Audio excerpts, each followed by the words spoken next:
cafeteria aboard the UNS Horizon Warden wasn't where diplomatic incidents were supposed to start. It smelled like synthetic meat and industrial citrus cleaner. Fluorescent lights buzzed overhead, and the hum of the reactor core pulsed beneath the floor. But for Captain Rhys Callahan, the moment the green-skinned alien nearly choked on a piece of fried Terran chicken, everything changed. She was unlike anyone he had ever met. Kireya of Clan Vashtari, the only Jirellan ambassador aboard the ship, sat, frozen in her seat, eyes wide, one clawed hand clutching the table, the other holding a dripping, golden-fried strip of chicken halfway to her mouth. Her pupils widened, her teal cheeks deepening in hue, almost shimmering violet with surprise. "Are you serious?" she gasped, coughing slightly as her voice cracked. "You propose that to me?" Rhys leaned against the metal column beside the table, arms crossed and smiling just slightly. "Dead serious. Look, it's not some Terran custom trap. No hidden meaning. I'm just saying. You've never been off this ship before, and if you want to see Earth's oceans after the peace summit, I'll take you. Just you and me." Kireya blinked, jaw slightly agape. "Alone? No escorts? No observers?" "Unless you want them," Rhys replied. "But I figured you'd want something a little more free-spirited." She blinked again. "And you think offering me a date is the proper diplomatic solution?" "I think it's the honest one," he said, eyes calm, but watching her reactions closely. "We've been through a lot. You've saved my life twice. I figured I owed you at least a beach trip." "Unless you're scared of human water," Kireya hissed softly, Jirellan laughter. "Your oceans are barbaric death zones full of teeth and crushing pressure. Why would I want to swim in them?" Rhys chuckled. "Exactly why it'll be fun." Chakida took another bite of the chicken, pretending not to notice the warmth rising in her face. For all her battle-hardened coldness, for all the stories of how Jirellan warrior nobility were trained never to flinch, even at dismemberment, Kireya now looked like a schoolgirl caught staring at her instructor. Rhys wasn't just a soldier to her anymore. But they didn't know someone else was watching from the shadows of the corridor, a presence neither Jirellan nor human, an operative of the shattered Raktari Dominion, eyes gleaming with malice, fed every second of the encounter into an encrypted relay. This wasn't just about diplomacy anymore. It was about sabotage. 3 days earlier, the Horizon Warden had arrived at the Accord Nexus, a neutral galactic station, orbiting the dying dwarf star Kalnira. There, representatives of 13 species were to finalize a peace treaty that had taken years to draft. It was a moment of hope, of history, and of plots. Kireya and Rhys had only been selected as escorts. Both were field veterans, known for bravery and scars. But neither had anticipated being brought into the actual talks, until a Jirellan delegate collapsed mid-meeting, poisoned by an unknown agent. Kireya had assumed emergency leadership. Rhys, by necessity, became her human liaison, and the War Council suddenly turned into a game of survival. "Captain," Kireya had said on the second night, pacing the barracks corridor in her dark blue combat robes, "I'm not a politician. You're doing fine. They're asking me to decide interstellar reparations. I barely passed galactic law. You once led a charge into a hive void nest with no backup and killed the matron with your bare hands. That has nothing to do with legislative nuance." Rhys grinned. "It has everything to do with guts. You have them. That's half the job. Then I'm half qualified." And in that moment, Rhys realized she wasn't just strong, she was afraid, and that vulnerability made her human in a way few aliens ever were. So he stayed. He didn't have to. He wasn't ordered. But as the days passed, arguing terms, fending off assassination attempts, and drinking synth caf under flickering lights, something bloomed between them. Not just respect, not just gratitude. Something harder to explain. Something dangerous in wartime. Back in the cafeteria, Kireya finished her meal in silence, lips parted slightly, eyes lowered. Her posture, always proud and upright, seemed unsure now. Was this what flirtation was among humans? Or was it some deeper test? Among the Shiralan aristocracy, propositions were never simple. They were declarations, strategies. But Rhys, he didn't play by those rules. Why me? She finally asked. Rhys looked over. What do you mean? You could ask any diplomat, any scientist, even the station's AI avatar. Why risk such closeness with me? Rhys tilted his head. Because you're real. You speak your mind. You don't lie to look good. And you've got this look in your eye when you're about to say something reckless.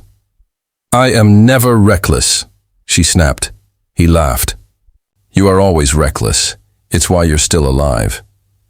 For a long time, Kireya didn't speak. Then, voice softer. And what if your proposition leads to scandal? Then I guess I'll survive the gossip. He stepped closer. Unless you think it's scandalous? She looked up. Her face was unreadable, but her fingers clenched tighter around her glass. Before she could respond, a violent tremor shook the ship. Alarms blared. Red lights flashed across the mess hall. Rhys was already moving. Kireya dropped the glass and followed without hesitation. An emergency call flooded their comms. Unauthorized breach on Deck 12. Biosignatures non-allied. Possible Raktari infiltration. All units converge. Rhys looked at her. Guess. The date's postponed. Kireya's eyes burned violet. Let's kill something first. The corridor to Deck 12 was choked with smoke and flashing strobes. Automated defense turrets had been disabled, cut at the source. Power flickered, and decompression protocols struggled to hold.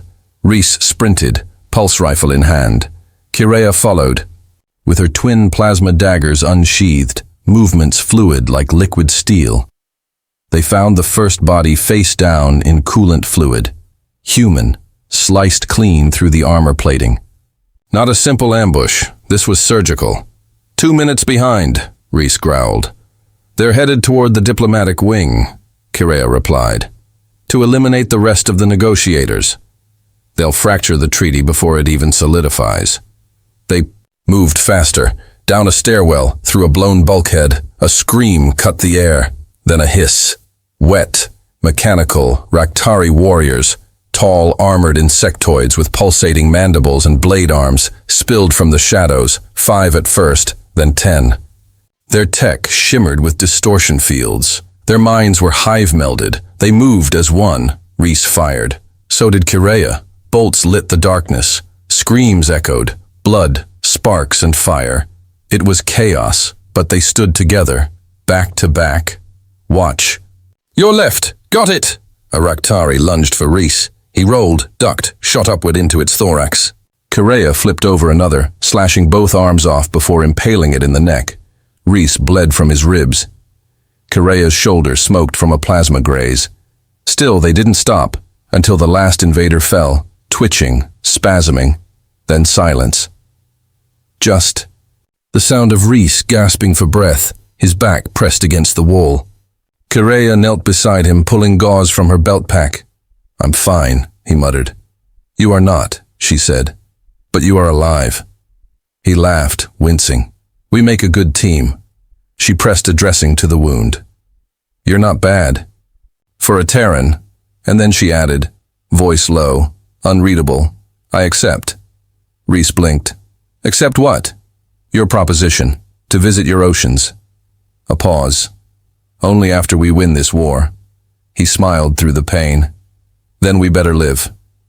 After a bold and unexpected proposal from Captain Rhys Callahan, alien warrior Kireya of Clan Vashtari finds herself flustered, intrigued, and slightly annoyed. But there's little time to dwell on emotions. Moments later, their ship is attacked by Raktari infiltrators. In the heat of battle, side by side, they fight and survive.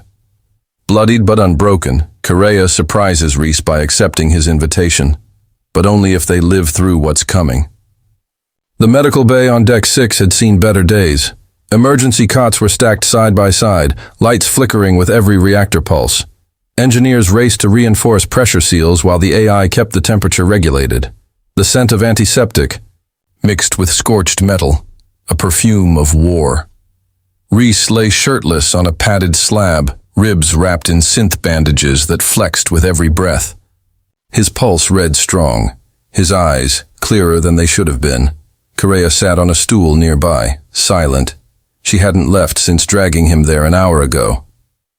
"You should be in command," Reese said. "I am," she replied flatly. "You're here. I am also there." She tapped her comlink. "Multitasking." He winced as he sat up. "You don't trust anyone else?" "I don't trust myself," she said, her voice strangely quiet. Reese raised an eyebrow. "Since when?" "Since I hesitated when they asked me if the treaty should proceed." That caught him off guard. Correa was the embodiment of purpose, the kind of person who charged a fortified line alone because no one else would. She didn't hesitate. "What made you pause?" She didn't look at him. "I imagined what would happen if we failed, if we brought peace, and then you took me to Earth." His breath caught slightly, not from pain this time. She finally met his eyes. "I don't know what peace would look like, Reese. I've never known it. I was bred in battle tanks, raised among scars and blade songs. I don't know who I am when I'm not killing something." He chuckled softly. "I can relate." "No," she said. "You can't." And then softer. "But I want you to." They stared at each other for a long moment, no walls between them. No sarcasm, no weapons, just silence. Then the lights went red again. The voice of the ship's AI, Hala, echoed through every deck. "Warning. Signature of cloaked vessel detected. 3,000 kilometers off port bow. Shields compromised. Incoming projectile. Estimated in 90 seconds. Reese swore and stood up. Correa was already out the door. The command deck buzzed like a hornet nest. Officers barked coordinates. Drones streamed across the hollow table. The XO, a grizzled cyborg named Hecton Reese, gave Reese a nod as he limped onto the bridge. "We've got a real bastard out there, Captain," Hecton growled. "Raktari gunship. Looks like it's trying to paint us from stealth range." "Why?" "Haven't they fired yet?" Reese asked. "They're waiting for something. A signal, maybe. A final authorization." Correa stood at the tactical display, fingers moving in sharp patterns. "They're not trying to destroy the ship," she said. "They're trying to erase someone. Probably me, or one of the delegates." Reese turned. "Then we need to fake them out. Or draw them in." He hesitated. "That's suicide. It's what I'm good at." Reese stepped in front of her, lowering his voice. "Correa, if you go out there in a fighter, they'll rip you apart." Her tone didn't waver. "Not if I bring a nuke with me." Reese stared. She stared back. "Let me do this," she said. "You get the delegates off this ship. Finish the treaty. Give me a reason to see those oceans." He didn't say yes. He just looked at her and knew she was already gone. The hangar bay shook with activity as Correa climbed into the cockpit of a sleek fighter craft, Sabre Unit Theta, customized Giralan thrusters, human-made targeting systems. One high-yield nuclear warhead strapped under the belly, spirits of steel, she muttered in her native tongue. "Guide my hands, forgive my recklessness." Reese appeared beside the ship, helmet in hand. "Thought you'd try to slip away," she didn't look at him. "You would have tried to stop me." "No," he said. "I would have tried to go with you." That made her pause. He held up the second flight helmet. "I wasn't bluffing when I said you weren't alone." Her fingers trembled slightly before taking it. Inside the cockpit, Reese sat behind her, in the gunner seat. Their breath synced through the comms, hearts beating in parallel. "Launch in 5, Hala announced. Correa whispered, "You're either a genius or a fool. Can't it be both?" The fighter ignited and tore into the void, space black, silent, terrifying. The Raktari ship loomed ahead, jagged insectile, cloaked in energy veils. Kirea's hands danced over the controls as Reese armed the warhead. Their targeting system blinked red. "We only get one shot," he said. "Then we won't miss." They juked left. Plasma bolts crackled past them. The Raktari had noticed. Missile locks pinged. Kirea spun the craft, dove, accelerated. She flew like a storm-given shape. "We're not close enough," Reese warned. "Detonation now would be useless." "Then hold on." The cockpit shook violently as a glancing hit blew off one of their stabilizers. Kirea cursed. Smoke filled the rear chamber. They were too close now, too damaged. Reese turned. "We can't launch the nuke without ejecting. We won't survive the blast radius." "I know. I'm serious. We'll die." She smiled faintly. "Would that be so bad?" He stared at her. "Say it," she whispered. "Say what I saw in your eyes before the alarms." The world trembled. Around them, Reese leaned forward and said the words that stopped time. "I don't want peace without you." A moment passed. She looked at him. Really looked at him, and something in her broke and reformed. She reached for the manual override. "We're ejecting the warhead," she said, "but not dying. You have a plan?" "I have you." The nuke was launched manually. A timer. Set for 15 seconds, Kirea pulled a reverse spin, disengaged the last stabilizer, and kicked the thrusters into emergency overburn. The ship screamed through space, engines flaring like dying stars. Behind them, the warhead detonated. A silent white flare swallowed the Raktari vessel whole. They didn't watch it. They were too busy praying their hull held together. The fighter skidded into the hangar deck, trailing sparks and coolant. Emergency foam sprayed them as they climbed out, coughing, laughing. Reese pulled off his helmet and grabbed her arm. "You insane, reckless, battle-bred genius." Kirea pulled him close, foreheads touching. "Don't ever propose something like that again," she breathed. "What, the beach trip?" "No. Dying." He chuckled. "No promises." And for the first time since they'd met, she kissed him. Fierce, desperate, alive. Back in the diplomatic chamber, the remaining species watched the footage in stunned silence. Then the human delegation stood, followed by the Shirilan, and the peace treaty was signed, not out of obligation, but out of respect.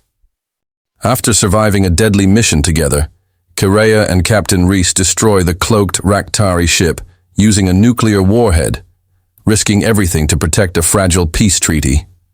Their return is triumphant, their bond deeper than ever. But not all scars are visible, and not all enemies die in fire. The first thing Kirea noticed about Earth was the wind.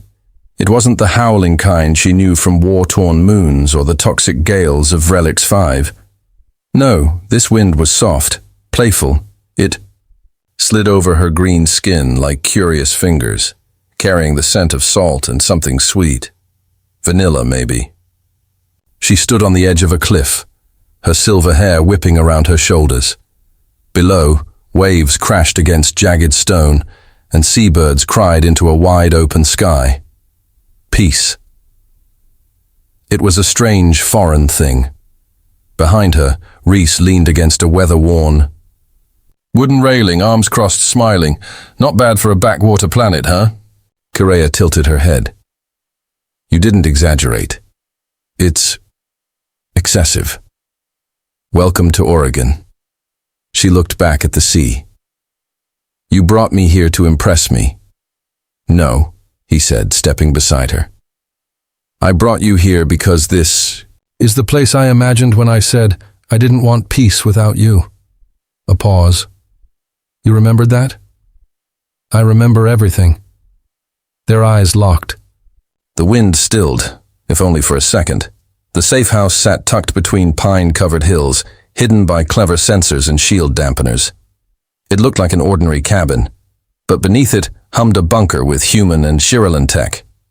The first human-alien cohab structure built since the peace accords. They were its inaugural occupants. Most people don't go straight to living together after nearly dying. Reese said over morning coffee. Correa bit into a toasted pastry suspiciously.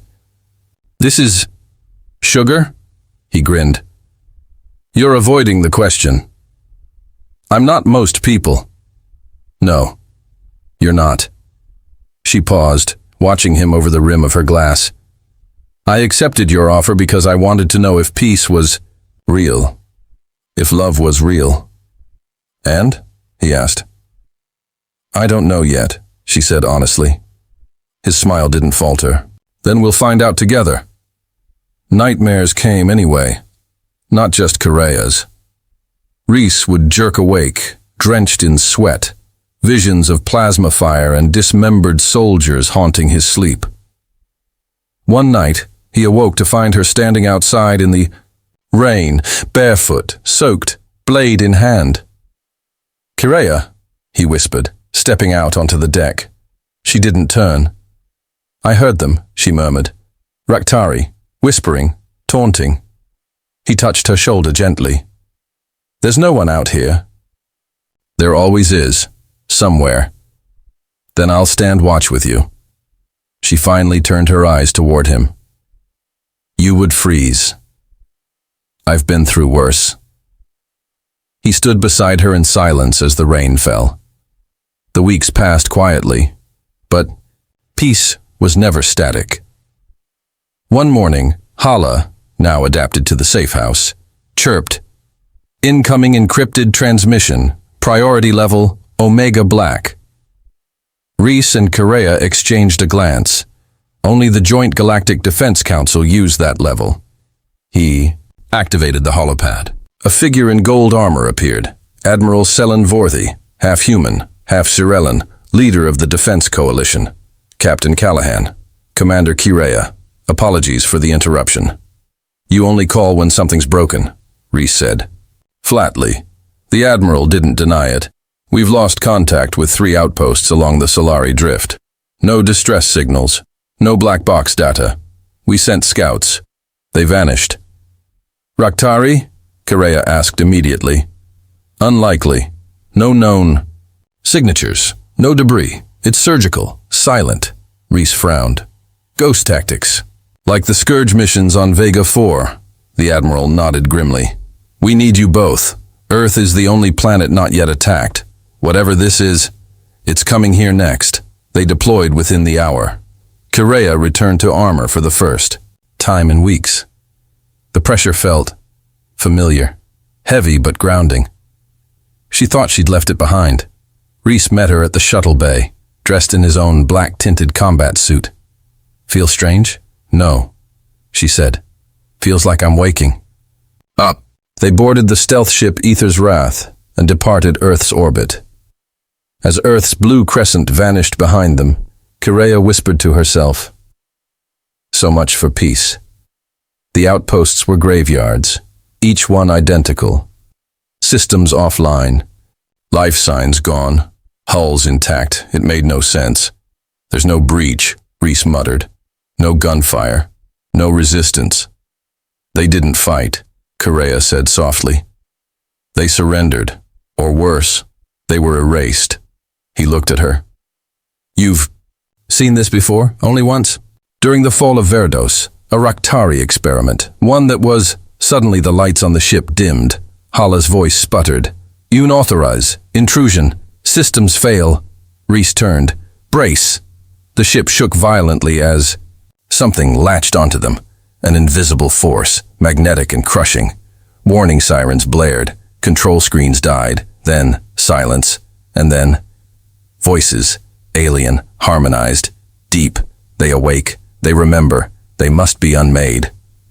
Reese drew his weapon. Correa activated her blade gauntlet. The air split open, no peeled open, and something stepped through. It wasn't Raktari. It wasn't even biological. It was ancient, a being of void metal and living plasma, its face an absence of light, limbs fluid like shadows stitched to lightning. Correa froze. Starborn, she whispered. That's impossible. Reese aimed. His blaster. What the hell is a starborn? Extinct. Lost in myth. Gods of entropy. The being raised a hand. Reese was flung backward. Correa leapt, striking, blade flashing, and was caught mid-air. The creature didn't even move. It simply thought her out of the sky. You should not exist. And then, boom. Reese, half-conscious, had crawled to the ship's energy core and overloaded the flux converter.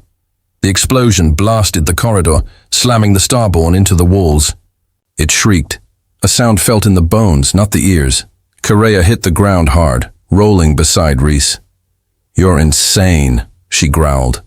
"You always say that when I save your life." They grabbed each other, stumbling into an escape pod.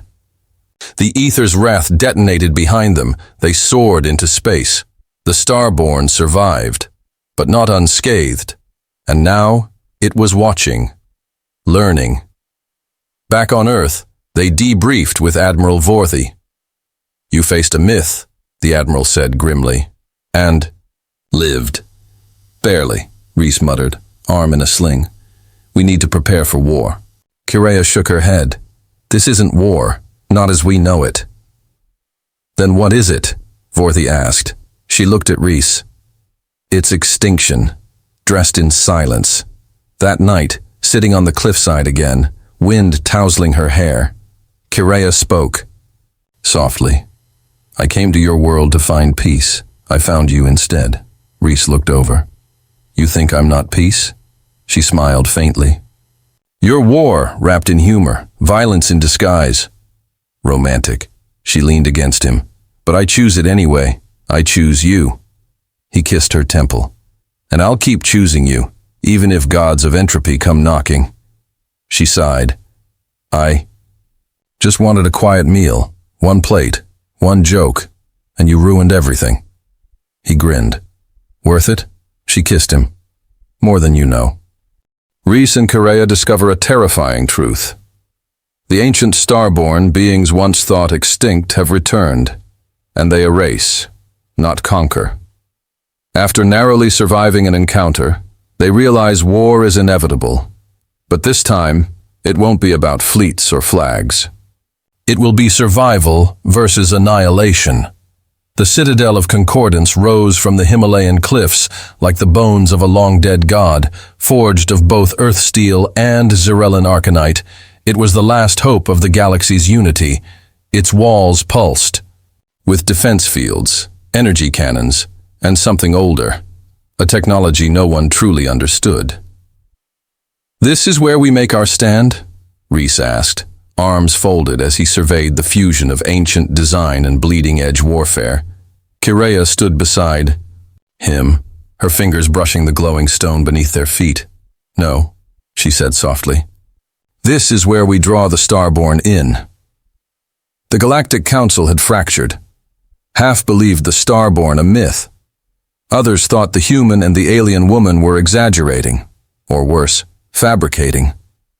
So the burden fell to the two who had seen the truth.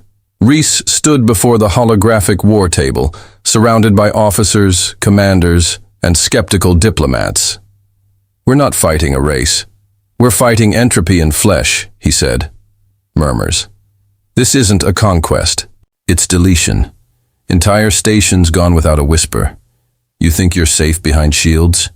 They don't knock. They unmake." Correa stepped forward. "They target memory, biology, culture. They don't want to win. They want erasure. And..." "We're next," one diplomat scoffed. "And you propose what? Romance? A second date?" Correa didn't flinch. "No, we propose a trap." The plan was insane. So naturally Reese loved it. They'd bait the Starborn by transmitting an artificial flare, a pulse of living history, a forbidden tech created during the Xyrellan rebirth. One burst of it would signal the Starborn's deepest taboo, sentient evolution. "You're waving a red flag in front of a cosmic bull," someone said. Reese shrugged. "Then let's build a bigger matador." 2 days later, they stood at the center of the Citadel's core nexus. The pulse went live. Within moments, space tore open above Earth's orbit. The Starborn didn't arrive in ships. They came in fractures, bleeding rifts, like time had cracked and the stars had poured through, dozens, then hundreds, each one taller than a mech. Bodies of flowing dark light, eyes like collapsed suns. No mouths, just thought, just presence. And they spoke. You had. Peace, you chose to grow, to become. You are unfit for existence. Rhys stepped forward on the Citadel's upper deck. Well, that's rude. You show up uninvited, insult our evolution, and threaten our girl? Manners, fellas. Kireya joined him. We're not unfit. We're alive, and we choose to stay that way. The battle began not with fire, but with sound. A wave of harmonic dissonance ruptured through the defense fields. People collapsed, bleeding from the ears. AI systems fried. The stars screamed, but the Citadel held. Rhys launched the counter, missiles with memory cores, plasma beams coated with stories, childhoods, dreams, losses, and laughter. All weaponized. History. The Starborn howled as their void skin cracked. They weren't just being attacked, they were being reminded. Kireya led the strike teams through the corridors, where the Starborn phased into existence like ghosts. Her blade sang, a curved, Shirellen fang slicing through starblood and anti-reality. Beside her, Rhys fired pulse rounds and covered her flank. They moved as one. There was no hesitation anymore. No mistrust, only two souls who refused to die without each other. In the Citadel's core chamber, the largest rift opened, and from it came the first, the being who had nearly killed them both weeks before. It stepped through the air like gravity was optional, arms wide, a crown of burning singularities hovering above its head. You, again. Kireya raised her blade. We never left. You love, you hope, you defy. Rhys cocked his rifle. Yup, all your least favorite things. You will end together. Rhys took Kireya's hand. If we burn together. The final strike was desperate. Using the forbidden technology at the core of the Citadel, they amplified one final pulse. A blast of unified memory. Rhys's childhood dog. Kireya's first kill. Her laughter on the ship. His terrible cooking. Her choking on his spicy food. The moment she blushed. All of it. Compressed into a single radiance of life. The Citadel exploded with light. The Starborn screamed. And one by one, they vanished. Not destroyed, but pushed back, sent where even light fears to tread. Rhys woke up in rubble. His left leg was broken. Blood crusted his brow. Kireya? Nothing. Hala? Static. He crawled through the remains of the Citadel, screaming her name, then a cough and a voice. Why is it always your plans that almost kill us? She was alive, bruised, burned, but alive. He fell beside her, laughing and sobbing. She groaned. Stop making noise, you're giving me a headache. You love it, I tolerate it. He kissed her, dirt and blood and tears and all. 3 months later, the Citadel was rebuilt, smaller, simpler. The Council officially acknowledged the Starborn threat, and Rhys and Kireya? They didn't return to the battlefield. They built a house on a floating ridge above the ocean. One window faced the stars, the other faced the earth. Every morning she made him spicy breakfast. Every morning he warned her. Every morning she choked a little, and every morning he smiled as she blushed. Epilogue. Hala recorded it all. And one day when they were gone, their memory would pulse out again, not as a weapon, but as a beacon. Because peace wasn't just about silence. It was about love worth fighting for. The end. Want more? If you enjoyed the story of Kireya and Rhys, let me know. I can write a prequel about Kireya's time in the Jirellan military, or a sequel where the Starborn awaken something even older. Want new characters, new worlds, or more spicy misunderstandings between aliens and humans?